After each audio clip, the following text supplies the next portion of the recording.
राम जी के अपने भाई को जब तीर लगा था तो राम जी विष्णु भगवान के अवतार थे। एक बार राम जी उस तीर लगे हुए जगह पे हाथ रख देते तो क्या वो जख्म सही नहीं हो जाता कि नहीं? लेकिन राम जी तो भैया ठहरे भगवान। उन्हें पता था कि आने वाले कलयुग में बहुत सारे ऐसे तांत्रिक घूमने लगेंगे जो कहेंगे कि मर्यादा पुरुषोत्तम राम ने जो मंत्र पढ़ा था मैं उसी मंत्र को पढ़ के आपके AK-47 का गोली लगाए साफ कर देंगे, पिछी काटा है साफ कर देंगे, सांप काटा है साफ कर देंगे। इसलिए राम जी अपने भाई को तड़पते हुए छोड़े और कहें हनुमान जी को कि जाइए आप हिमालय से संजीवनी बूटी लाइए, जो हनुमान जी को दिखाता है कि यदि समय रहते अगर आप मेडिकल सुविधा ला सकते। आज के समय में अगर आप देखेंगे, मजाक में सेंस में ना लेंगे तो आज के समय में वो एम्बुलेंस को दर्शाता है। आप इसे मजाक के सेंस में ना लेंगे तो आज के समय में एम्बुलेंस को दर्शाता है और मेडिकल दवाओं को दिखाता है कि अगर आपको कोई तकलीफ है तो आप तुरंत जाइए डॉक्टर के पास, देर मत कीजिए और दवाइयां लाइए। वरना राम जी को क्या, आपको क्या लगता था राम जी के पास शक्ति ना है? अरे भाई साहब बड़का बड़का लीला करके यहाँ पे वहां जो दिखाता है। लेकिन आज के समय में हम लोग, क्योंकि भारत अंग्रेजों को पता था कि भारतीयों का शास्त्र में ऐसा चीज है कि अगर ये सचुरा पूरा अच्छा से जान जाएगा सब ना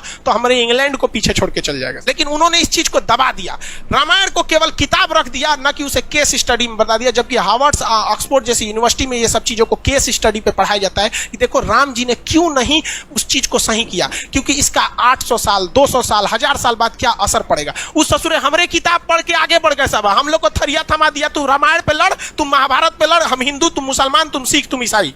लेकिन आज भी हम लोग नहीं समझते हैं इस चीज को, आज भी आप लोग समझिए इस चीज को। और दूसरा, रावण मारा गया क्यों? अपने भाई को क्या किया था, बता दिया था। जबकि रावण नहीं मारा जाता अगर वो अपने भाई को नहीं बताता कि मेरी नाभि में अमृत। इसलिए ये क्या दर्शाता है? ये यही दर्शाता है कि अगर आप किसी राज को चाहते हैं छुपा लेना, इसका सबसे अच्छा तरीका है कि किसी को ना बताएं। क्योंकि अगर आप अपने करीबी को कोई राज बताते हैं तो करीबी का भी कोई ना कोई करीबी होता है। इसलिए अगर आप चाहते हैं तो किसी को ना बताएं, स्पेशली महिला को तो बताइए मत। आप बुरा मानिएगा लेकिन ये चीज हकीकत है। किसी महिला को बताइएगा ना, हाई बात मत बताना, तो अपनी सहेली को बताएगी और उसको भी कहेगी किसी को बताना नहीं, और वो पूरा लॉज पीट देगी हल्ला, और सबको यही बात कहा जाएगा किसी को बताना नहीं। पहले के वक्त में मीडिया नहीं था तो महिलाएं ही मीडिया का काम करती थी। कोई खबर पहुंचाना है, एगो दादी को कह दो, पूरा मीडिया का काम हो।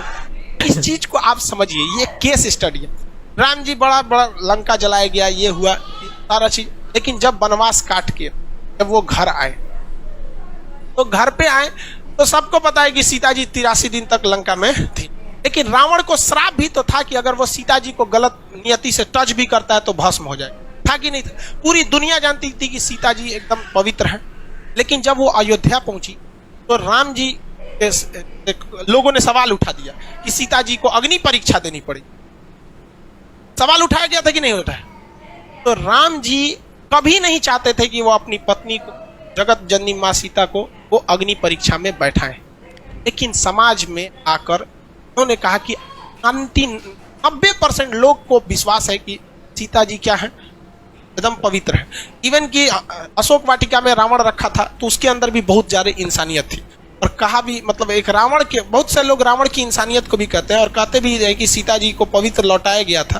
तो ये राम जी की मर्यादा, राम जी की बहादुरी तो थी ही, लेकिन इससे कहीं ज्यादा रावण की इंसानियत भी थी। और जो दशहरा के दिन रावण को जलाते हैं तो एक कोटेशन आता है, ये रावण भी बोलता है, मुझे आग लगाने वालों जरा ये बताओ इस भीड़ में से राम कौन है। और ये सच ही है यार आज के समय में। लेकिन मेरा सवाल यहाँ पर दूसरा है, मुझे इंस्टाग्राम पर आकर बहुत लोगों ने कहा कि हम मुसलमान हैं, हम हमारे धर्म के खिलाफ कुछ नहीं सुन सकते, हमारी किताब में जो लिखा हुआ है वही परम सत्य है। भाई साहब, मैं उतना ही सम्मान करता हूँ जितना मैं अपने हिंदू धर्म का करता हूँ। लेकिन एक सिंपल सा सवाल है कि अगर मुसलमानों को बनाने वाला, ईसाइयों को बनाने वाला, हिंदुओं को बनाने वाला अलग अलग होता तो कुछ तो अलग करता ना उनके शरीर में। वैसे ही मुझे एक चीज बताइए, मौत का तरीका तो अलग होना चाहिए था। आसमान से जो बिजली गिरती है उसको तो कम से कम ये ऑर्डर होना चाहिए था कि यार ये मुसलमान है इनको छोड़ देना, या फिर ये हिंदू है इनको छोड़ देना। आज वाली बिजली सिर्फ हिंदुओं पर या फिर मुसलमानों पर गिरेगी। अभी आज के 5-7 दिन पहले जयपुर में आकाशीय बिजली गिरी थी और उससे लगभग 10 या 11 लोगों की मौत हुई थी। और उन 10 या 11 लोगों में से